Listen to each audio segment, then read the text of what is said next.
Boa tarde, pessoal, tudo bem? Como é que vocês estão? Espero que todos estejam muito bem. Bom, gente, nesse vídeo de hoje, eu irei falar sobre infecção hospitalar nas unidades de tratamento intensivo.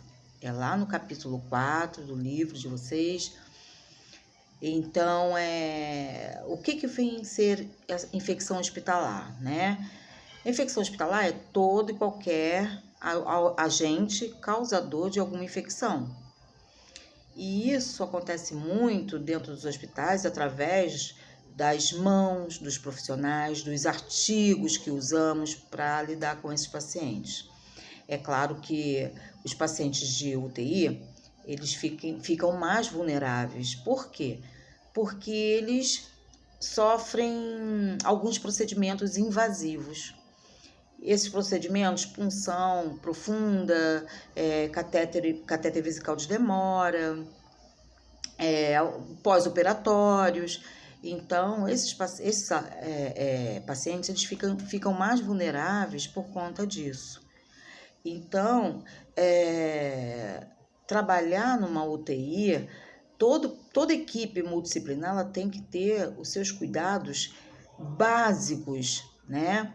Uma simples lavagem das mãos adequadamente, o uso correto dos uniformes, que não pode estar circulando em áreas contaminadas, né? E vice-versa. Você tem também o uso dos artigos, né? Que são os aparelhos de pressão, são os laringoscópios, os eletrocardiógrafos. Então, existem vários materiais dentro de uma UTI, eletrônicos, que são classificados por artigos, né? Os críticos, os não críticos. Então, a gente tem que saber fazer a asepsia desse material todo após o uso com o paciente. Bom, gente, o que é a infecção hospitalar, na verdade? A infecção hospitalar, ela é toda e qualquer infecção, de acordo, né, com a classificação epidemiológica, ela é toda infecção causada no período de 48 a 72 horas. Então, se o paciente ele dá entrada numa UTI e ele é submetido a algum procedimento e após esse período de 48 a 72 horas, ele começar a manifestar algum sintoma, né? Algum sintoma assim sugestivo de alguma infecção, né? Febre normalmente é um dos primeiros sintomas. Você pode levar, né, em consideração que esse paciente possa estar já colonizado ou infectado com alguma bactéria resistente. Nós temos N bactérias resistentes dentro de uma UTI, porque ali está no espaço dela, né? Então, nós temos as multiresistentes, que essas são a nossa maior preocupação, porque essas bactérias multiresistentes, como a Cinetobacter, Staphylococcus, Klebsiella, essas bactérias, o paciente vai ter que fazer uso de uma terapêutica diferenciada, característica para combater essas bactérias. E muitas das vezes o paciente faz resistência a esses medicamentos. Então, com essa resistência, a gente acaba colocando esse paciente em riscos, porque ele está criando resistência, aí muda o antibiótico, muda toda a terapêutica, né, medicamentosa, tem que ser mudada de acordo para combater aquela infecção, aquele agente, né, infeccioso. Então, muitas das vezes você acaba expondo muito esse paciente que já está ali no lado crítico, né? Numa situação crítica, entubado, todo invadido, e a complicação muitas das vezes pode ser até a óbito, tá bom? Então, assim, ter o cuidado de sempre lavar as mãos, o uso do álcool gel dentro de UTI. Normalmente, a gente tem vários pontos com álcool gel, sabendo que álcool gel não substitui a lavagem das mãos. tá? Nunca pensar que o uso da luva, álcool gel, eles vão substituir a lavagem da mão. Não vão substituir, tá? Então, a lavagem das mãos corretamente é sempre de extrema importância, tá bom? A nossa maior preocupação, infecções mais frequentes documentadas, tá? As infecções mais comuns dentro de uma UTI são as infecções respiratórias, né? São os sítios cirúrgicos.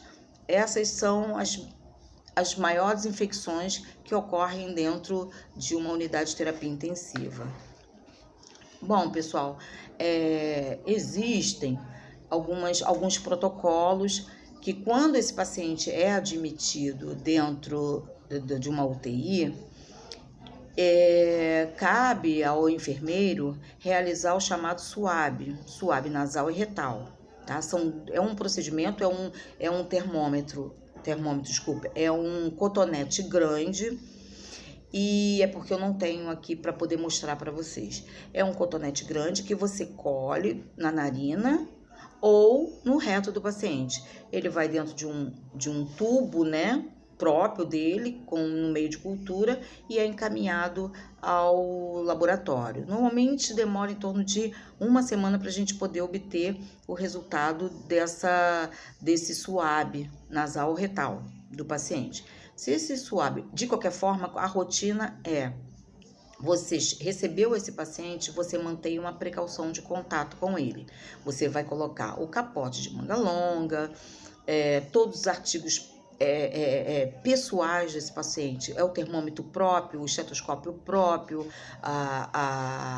o aparelho de pressão. Normalmente, aparelho de pressão a gente não costuma usar muito em CTI, porque ele já tem uma parte hemodinâmica que vai aparecer no monitor cardíaco, toda essa parte da pressão não invasiva ou da pressão invasiva. Então, você sempre... Esse paciente, então, ele fica em isolamento, não se isola mais paciente, mas ele vai ser implantado ali uma precaução de contato nele, enquanto a gente aguarda o resultado dos SUABs. Resultado positivo, mantém o paciente na precaução. Resultado negativo, você vai tirar esse paciente da precaução. Isso normalmente acontece em todas as unidades hospitalares. No CTI, na verdade, o paciente acaba você fazendo o procedimento, um funcionário para cada 2 pacientes. Então, você sempre vai manter aquela determinada precaução de contato nele mesmo, porque eles são mais vulneráveis, né? Eles são pacientes que a gente trabalha com procedimentos a todo instante, todos os dias, mudam-se todo o protocolo, toda a terapêutica desse paciente é mudada. Então, a gente, de qualquer forma, a gente já mantém ele nessa precaução, tá? Então, através desse SUAB que a gente vai descobrir qual é a bactéria, né? Aí que vai se adotar a terapêutica medicamentosa, se vir positivo, né? Se vir para infecção. Nós temos algumas classificações de alguns pacientes que a gente faz dentro de um hospital, que são os pacientes que a gente mantém assim, um protocolo de internação. Quem são esses pacientes? Como é que eu sei que esse paciente está infectado? Eu sei que esse paciente está infectado, eu vou colher na anamnese todo o histórico, da onde ele vem, se ele é imunodeprimido, se ele faz uso de antibióticos, se ele faz tratamento para câncer, se é diabético. Então, todos os pacientes a gente tem que rastrear.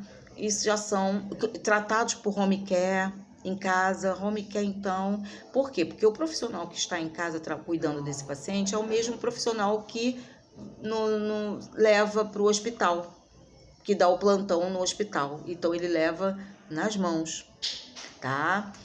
Então, quer dizer, esse é o protocolo normal dentro das unidades hospitalares, tá bom, gente? Então, assim, eu espero ter contribuído com esse vídeo e que todos fiquem bem. Abraços, grandes abraços, estou morrendo de saudades.